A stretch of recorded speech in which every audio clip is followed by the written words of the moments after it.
Okay, the big question on everybody's mind right now: who pays the buyer's agent in 2025?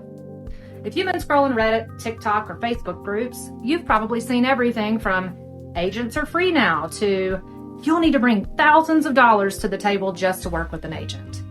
And the truth is, neither of those extremes is totally right. So let's break this down clearly, because I promise it's not nearly as scary as the rumors make it sound. Here's what has changed. For years, it was standard for the seller to automatically pay the buyer's agent. It was built right into the MLS. Now, that blanket rule is gone. In 2025, the buyer's agent compensation has to be negotiated and written down before you even start house hunting. That is why in Colorado, you'll be asked to sign a buyer representation agreement with your agent before you tour any homes. So let's talk about what didn't change. Buyers still get to have their own representation. You still get someone looking out for your best interests, protecting you through contracts, inspections, and negotiations. That hasn't gone anywhere. What has changed is simply how that service gets paid for. Let me give you 3 real-world examples of how it's happening in Denver right now. First, some sellers are still offering a co-op commission. Why? Because they know it makes their home more attractive to buyers and brings more people through the door. In fact, I just had a listing last month where we offered compensation, and it made the difference between getting 2 offers versus 0 offers.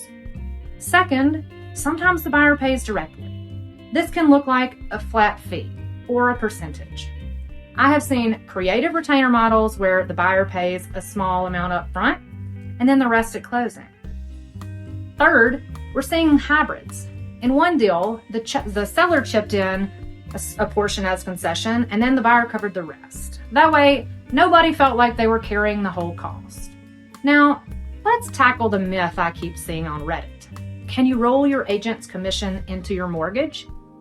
Most loan programs, that's conventional, FHA, VA, do not allow you to just add that fee into the loan balance.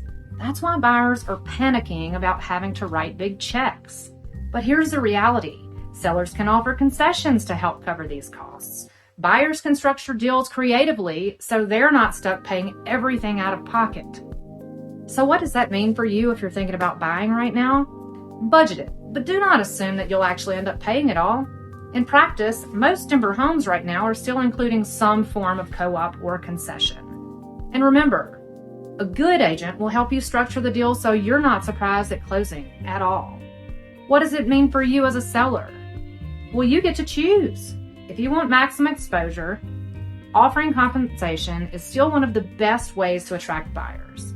If you choose not to, just know you might have fewer showings, fewer offers, and a longer time on the market. But here's a question I hear a lot. If I'm a buyer, why wouldn't I just go directly to the listing agent and skip the buyer's agent cost? Well, that's a great question, but here's the problem. The listing agent represents the seller. Their job is to get the seller the best deal, not you.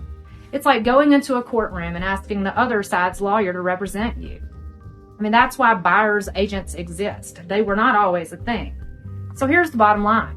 Buyer agency isn't dead, and you don't need to panic. It's just more transparent and negotiated than before. If you're wondering how this plays out in real life, like how are actual offers being written in Denver right now, don't just guess or rely on TikTok. Call me. Let's look at your situation, run the numbers, and figure out the best strategy for you.